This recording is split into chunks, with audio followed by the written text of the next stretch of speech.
Nyari pasangan itu sama kayak ngedesain sebuah rumah. Waktu masih kecil, setiap kali lewat perumahan Pondok Indah, Senopati, Menteng, gue selalu jadiin referensi untuk rumah impian suatu hari nanti. Kita bakal bikin blueprintnya. Pagar kayu jati Belanda, halaman parkirnya minimal 3 mobil, jalan setapak yang pinggirnya ada lampu LED, kamar tidurnya 6, lengkap sama toilet pribadi, kulkas 4 pintu, ruang makan semi outdoor. Pokoknya heboh banget deh, kayak main The Sims pakai cheat mode lot. Namun, waktu berlalu, dan katakanlah akhirnya kita punya rumah ukuran 36.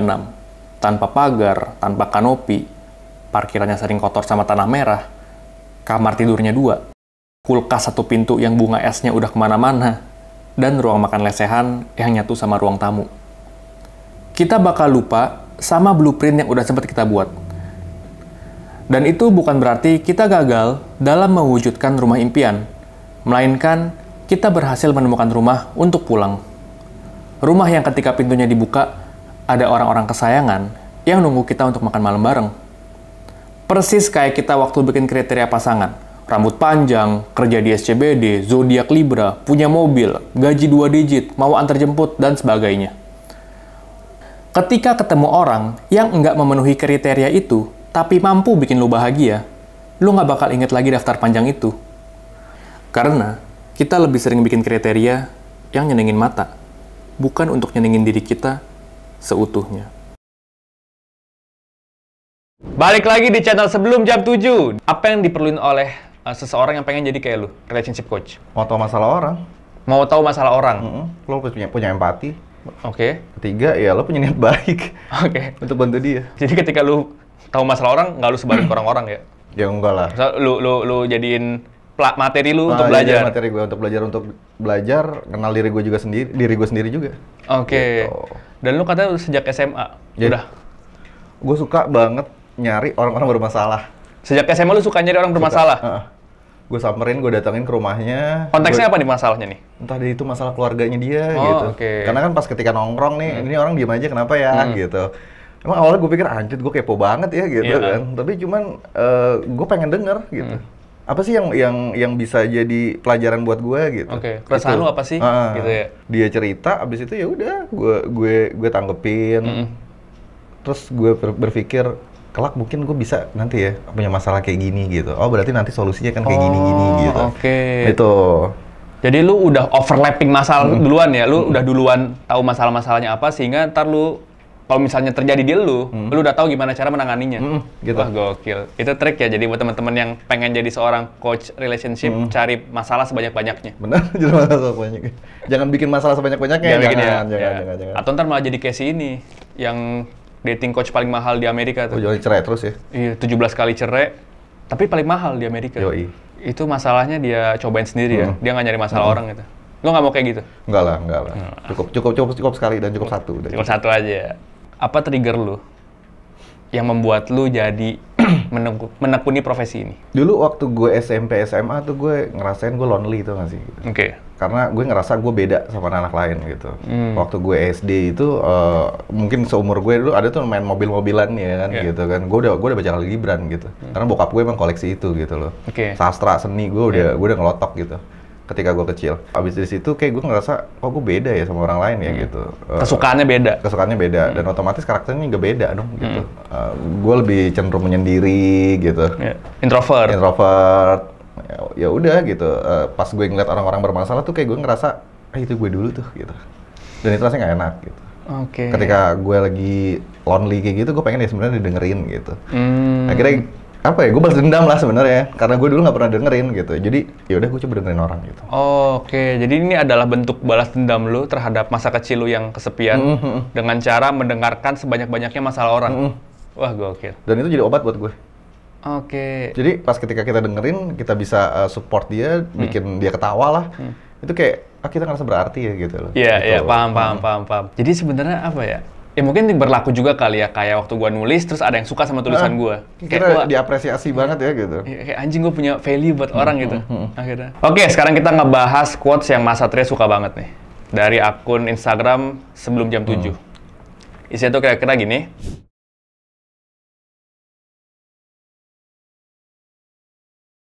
Itu gua kepikiran gitu ketika gue tinggal di sebuah rumah yang mewah gitu, tapi gue nggak ngerasa itu rumah. Gue cuma ngerasa itu bangunan, tapi gue nggak ngerasa ada gue di situ, nggak ngerasa home, nggak ngerasa pulang. Ketika kesana gue nggak ngerasa pulang ke situ. Sehingga kalau misalnya gue tarik ke dalam hubungan, oh ternyata banyak juga ya orang-orang itu membangun sebuah hubungan itu demi terlihat mewah. Tapi mereka lupa gimana caranya bikin sebuah hubungan yang bikin mereka mau ke situ terus setiap hari. Gitu. Itu filosofi yang gue temuin ketika bikin quotes itu. Nah, kalau menurut lo, kenapa lo suka banget sama itu? Gue langsung berpikir gini, kebanyakan orang itu nyari sosok pasangan ya gitu. Yang mewah-mewahnya aja tau gak sih lo, sesuai dengan preferensinya dia, sesuai dengan hayalannya dia. Kriteria. Gitu. Kriterianya terlalu melangit ya gitu loh. Padahal sebenarnya yang dia butuhin adalah gimana caranya nyaman membumi gitu. Oke, balik lagi. Kita itu sering mewujudkan keinginan, tapi lupa mewujudkan kebutuhan. Bener. Ya kan? Sampai kenapa nggak fokus ke personality ya gitu? Kenapa fokus ke mungkin dari dulunya juga kan udah disuges, gue pernah denger gitu kan? Ya ada di kakak-kakak gue lain cewek-cewek lah, terus gue ngeliat juga di orang lain sama gitu kan. Oke, cari pasangan tuh harus mapan ya, harus yang udah ini ya, udah itulah. Udah gitu, realisnya lah. Bener, jarang banget gitu orang tua bilang cari pasangan yang bisa bikin lo nyaman dan bikin lo bahagia. Jarang banget, jarang banget. Alhasil kita tuh jadi kayak terlalu banyak berangan, tau gak sih? Berangan ngikutin apa yang dulu-dulu disuges gitu loh. Dibilangin harus begini, harus begitu. Sometimes jadi kayak gue mikir gini, berarti orang tua kayak gitu, oke, dia punya hope gitu. Tapi sekaligus punya luka ya gitu. Mungkin dia kayak nggak puas dengan pasangannya yang sekarang sebenarnya. Makanya pas ketika nanti anaknya mau cari pasangan, jangan yang kayak orang tua lo ya gitu. Dan iya sih, itu sering terjadi sih. Jadi jangan sampai lah ada transfer luka gitu loh. Antara orang tua ke anak. Apalagi soal preferensi hubungan ya. Calon suami, calon istri. Iya, betul. Oke, kalau misalnya lu dikasih kesempatan nih buat apa namanya, nge-coaching lah. Orang tua yang punya pemikiran seperti itu. Oh, gue pernah. Oh, lu pernah? Gue pernah satu keluarga gue coaching. Satu keluarga lu coaching? Sampai adik-adiknya gue coaching. Berapa orang satu keluarga? Yang sebenarnya gue coaching ya, jadi dia tuh klien gue, cowok, ya kan gitu. Dia punya pemikiran yang menurut gue agak aneh ya gitu. Dari pemikiran aneh itu terjadilah permasalahan rumah tangganya dia. Akhirnya gue coba untuk ngobrol sama dia, terus nelusurin ke belakang, ternyata penyebabnya itu adalah ibunya gitu loh. Waktu kecil dia disuges untuk bla bla bla bla bla bla. Pas dia sudah berumah tangga, kebawalah itu gitu loh. Hasil ketika itu ya gitu, istrinya selingkuh. Berarti masalah yang dia bawa ke lu adalah istrinya selingkuh? Istrinya selingkuh. Oke. Gitu, istrinya selingkuh, permasalahan itu selesai, cuman ada akarnya di ibunya. Di ibu si cowok? Di ibu si cowok gitu loh. Terus sebelum ibunya si cowok ini gue coaching, ternyata adiknya bermasalah juga. Yang ikatannya ya terus dari ibunya, pola-pola yang seperti itu gitu. Yang terlalu kaku lah, nggak bisa menerima argumen, argumen anaknya, anaknya berargumen dibilang sorry tanda kutip durhaka, gitu. Jadi neken, terlampiaskan lah ke pasangan gitu. Gitu. Jadi nggak dapat freedom. Berarti gue baru tahu juga berarti banyak banget hubungan yang gagal. Itu ada semacam kontribusi dari luka masa kecilnya dia ya? Betul. Kayak misalnya lo temperamen gitu ya, kan orangnya temperamen. Nah itu mundur dulu tuh gitu, kenapa lo jadi temperamen gitu loh. Ada pelajarannya sampai kadang waktu itu pernah nemu, oh dia jadi temperamen ini ketika SMP. Ada satu kejadian yang bikin dia sampai sekarang jadi gampang marah, gitu. Dan itu metode lu dalam menangani klien ya? Jadi ketika dia datang bawa masalah, yang lu gali dulu adalah inner child-nya dia, masa lalu. Pola asuhnya seperti apa gitu. Karena kan kalau misalnya married kan berarti sama dengan kita ngawinin lah ya bahasanya, ngawinin dua pola asuh yang berbeda. Gitu. Misalnya lo asuh sama orang tua lo tipenya seperti kayak gimana. Terus ketemu lah sama istri lo yang diasuhnya itu misalnya ya udah free aja sih, bebas aja sih gitu. Sedangkan yang penuh aturan misalnya gitu kan, itu oh my god, beda ya gitu itu. Dan di situ kadang suka rawan konflik. Nah, kalau misalnya itu terjadi ya pasti banyak yang terjadi ya, dari yang strict ketemu sama yang bebas. Ketika bersatu dan mereka banyak kompromi yang gak ketemu, menurut lo solusinya apa? Nih ya, sebelum lo mau married, lo harus punya persiapan gini. Gue siap nggak untuk beradaptasi sama keadaan. Pas nanti married, gue siap nggak beradaptasi sama pola asuh yang berbeda. Gue siap nggak ngadepin selera yang berbeda. Itu kebanyakan orang umumnya nggak terlalu peduli tuh sama itu. Yang penting gue cinta, gue buru married sama lo gitu. Yang sekarang dia lihat sekarang dilihatnya kayak gitu gitu. Jadi kayak kok nggak detail ya gitu. Ini kan padahal kan sekali seumur hidup kalau bisa gitu. Jangan sampai lah pisah gitu. Tapi kalau pisah ya udah mau gimana lagi gitu kan. Betul. Balik lagi tadi ke yang kriteria ya. Kita sering banget dikasih kriteria sama orang tua. Ya kadang kita juga bikin. Ya banyak-banyak inilah ya, banyak-banyak faktor lah ya. Nonton, terus ngelihat orang, oh pacarannya sama ini keren banget gitu. Itu pasti berpengaruh sama kriteria kita. Tapi menurut gue ya, ketika kita bikin banyak kriteria, banyak list gitu, harus tinggi, putih, langsing, segala macam. Tapi ketika kita ketemu sama satu orang yang, nah ini dia nih, kita udah lupa sama kriteria itu. Kita udah lupa sama list yang udah pernah kita buat. Itu juga udah nggak relevan lagi ketika gue ketemu sama satu orang yang klop gitu, yang udah, oh gue selesai di dia. Kriteria gue udah gue bakar, udah jauh-jauh gue buang gitu. Itu berlaku nggak ke lu? Gue nggak terlalu punya kriteria kayak gini banget dari awal ya gitu. Lu kan neko-neko memang. Karena menurut gue ada kriteria tuh ada dua ya. Ada kriteria yang logis, versi logis lo. Lo pengen yang cewek itu cantik, putih, rambutnya panjang. Umumnya stereotype Indonesia kan gitu ya. Putih, langsing, rambutnya panjang, kuntilanak juga gitu kan. Sama, Habis itu ada lagi preferensi hati lo. Kadang preferensi hati ini nggak terlalu diikutin gitu. Karena kita terlalu ngeliat orang, ih gila ya cowoknya ganteng banget, suaminya ganteng banget, istrinya cantik banget gitu. Jadi kita pengen di situ tuh, bermain di situ gitu loh. Padahal sebenarnya kalau kita ngomongin tentang preferensi hati, lo pasti nyarinya yang bisa nggak sih orang ini bikin nyaman gue gitu. Nah, dibikin tuh pasangan yang kira-kira nanti bikin lo nyaman tuh yang kayak gimana sih sebenarnya? Itu penting dulu karena itu basic menurut gue. Setelah itu ada, baru ngomongin preferensi logis. Entah lo ngomong mapan kayak apa segala macam. Karena ngomong mapan, mapannya standarnya nggak jelas tuh. Punya rumah berapa, punya mobil berapa untuk dibilang mapan gitu loh ya kan. Tapi sebenarnya pas lo masuk ke satu hubungan, mapan itu penting gitu loh. Ini gue nggak ngomong masalah mapan finansial ya gitu. Ternyata mapan emosional. Mental. Ya, betul banget. Kan istilahnya lo pemimpin nih, karena lo suami, lo bisa nggak sih mimpin istri lo, nasehatin istri lo dengan cara yang bukannya baik atau benar ya, caranya tuh nyaman. Gitu, nggak yang, ini anduk basah, yang kayak kemarin tuh ya gitu. Ini anduk basah nggak ini sih gitu. Misalnya istri lo ngelihat anduk basah itu diambil sama dia. 1 kali ya, gitu. Ya, lucu tuh 2 kali ya. Lucu tuh kayak gitu tuh istri 3 kali dapat piring cantik, gitu. Itu. Kalau sampai 3 kali, berarti bulanan aku nambah ya. Mati nggak lo gitu. Langsung lo naruh gitu.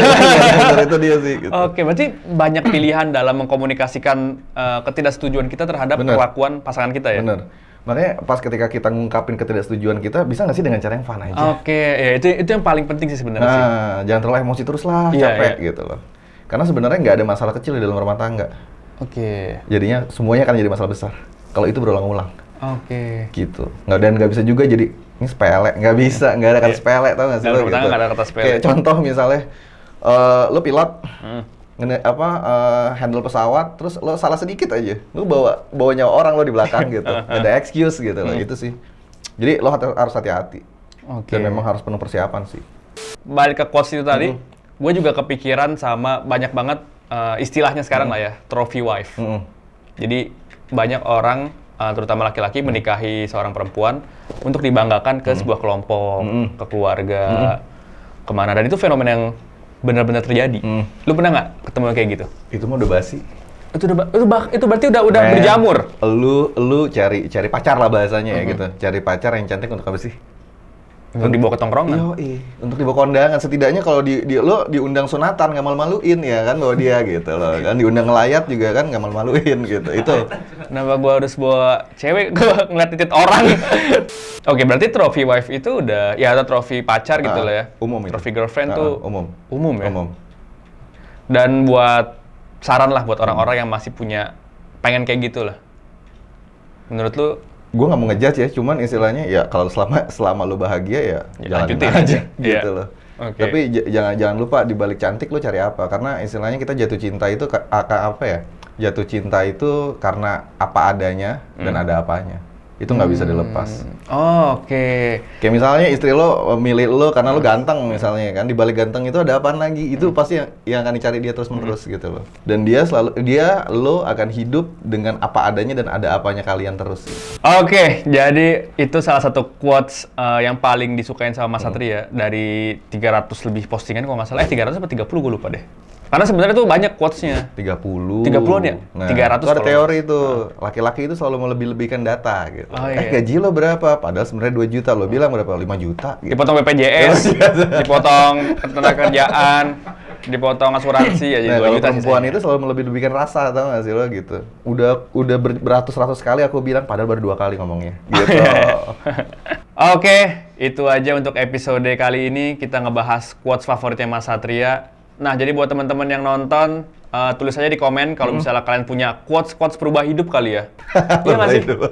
Karena ada salah satu quotes yang mengubah pandangan gua soal cinta sih. Oh gitu? Ada salah satu quotes dari novel. Novelnya itu dari J.D. Salinger. Itu tahun 90-an lah, dari novel judulnya The Catcher in the Rye. Nah, gue baca di salah satu bab gitu, quotes-nya tuh kira-kira begini: cintailah orang dengan sederhana, jangan sampai cinta mati. Karena kalau lu mati, ya lu nggak sama dia kan. Tapi kalau lu cinta dengan sederhana, ya lu bakal hidup berdampingan sama dia. Dan itu yang gue rasain ketika gue menikah sama istri gue. Mungkin sama yang dulu-dulu ya, gue tuh kayak cinta mati gitu loh. Kayak gue bakal berkorban apapun sama demi dia. Sampai gue berdarah-darah nggak apa-apa lah, penting gue bahagiain dia dulu. Tapi kalau sekarang, gue lebih tenang gitu loh. Cinta yang tenang. Itu yang sering gue tekanin ke dia.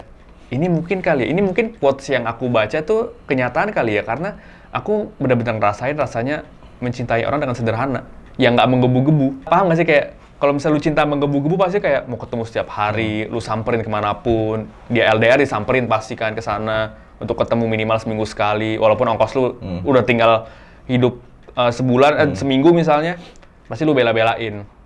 Gue pernah di fase kayak gitu. Pernah di fase gue mati-matian demi cinta.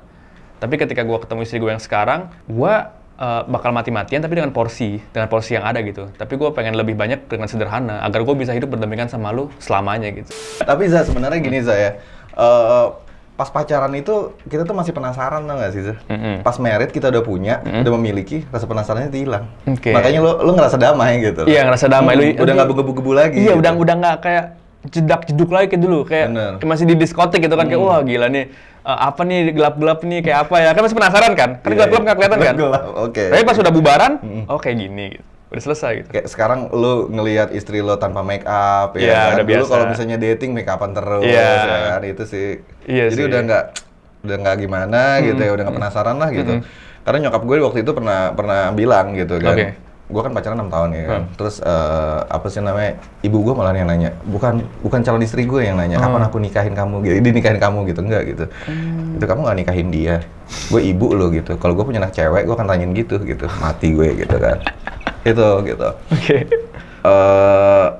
Terus dia bilang semabuk-mabuknya perempuan atau semabuk-mabuknya orang jatuh cinta, nanti ada momen dia akan sadar gitu. Oke. Gitu. Dan buat lu 6 tahun baru sadar tuh. Parah ya. Mabuknya lama ya. Parah gue beneran. Istilahnya anak tuh udah lulus SD itu. Iya gitu. sih. Parah emang daya tangkap gue. Gitu. Oke, jadi itu dia episode kali ini ya. Jadi buat teman-teman yang punya quotes favorit atau pengubah hidup, boleh taruh di komen dan kita bahas sama-sama di sini ya. Oke, itu aja untuk episode kali ini. Sampai ketemu di episode berikutnya.